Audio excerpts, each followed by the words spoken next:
way that can really happen is that if everything is put into place to begin with. And the only way to do that, what is the most structured format of entertaining? It's a ballet.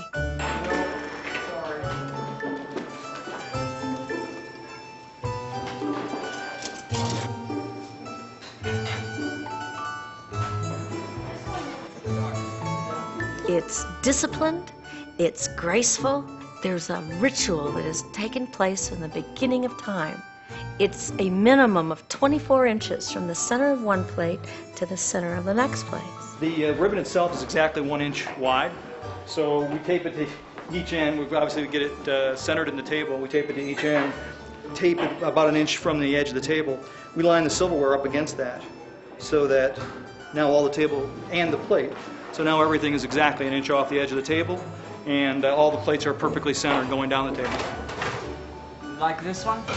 Every aspect of a real ballet, right in the dining room. I'll give you my one. No fish in this one. Yeah, I know you know that we mark these. Is that way the server never has to worry about the dietary restrictions. We've already talked to the guests and made arrangements so that all they have to do is pick it up, but this also indicates to us in the kitchen what the particular conditions are. The candlesticks on the table are sort of cattywampus, not straight up and down, because then the person at one end of the table cannot see the person at the other end of the table. You have to make a little room so we can see each other. And the flowers are low.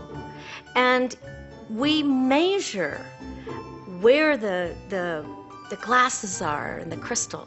And we figure out exactly where the place cards are and exactly where the menu cards are, so that if someone were to look at this table, it looks like a mirror from both sides.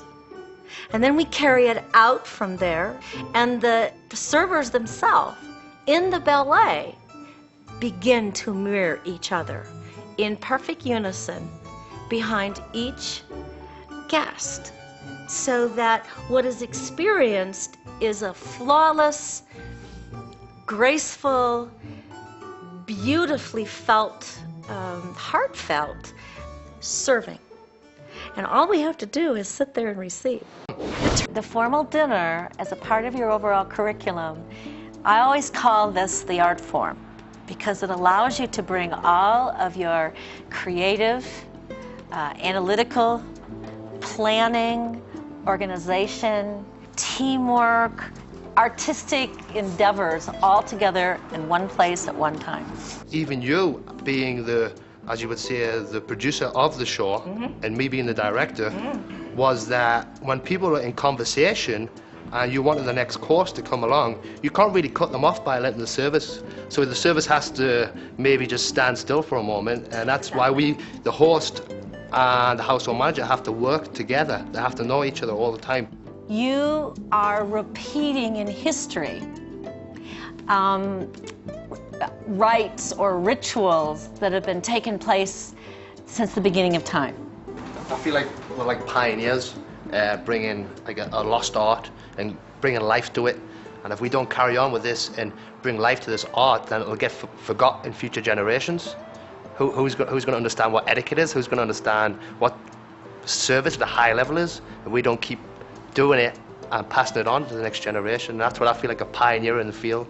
8 weeks ago, a group of ambitious, diverse and dedicated service hearts embarked on their life-changing journey of self-discovery. With their time at Starkey International at an end, they possess the knowledge, skills and values necessary to make the dream a reality. Which of our service hearts will achieve their heart's desire? Who will be the best of the best? I'm Emma Harrison.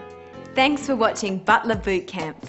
A lot of household professionals, the majority are going with wealthy people and sometimes famous people, and their standard of living is high. So the whole excitement part of it is one of the reasons I think people get involved with that. Why would you want to do a job that wasn't exciting and fun? Tell me, you wouldn't do it. People like service. Yeah, you like to give service, you like the good feeling factor, right? Which is fine. But you wouldn't be getting involved in the profession if it didn't have its perks and its benefits and the whole idea of seeing a glamorous lifestyle. It's fun, it's exciting, and That's why I think a lot of people do get involved with that. Actually, I've been told that, see, why would you want to be somebody's slave?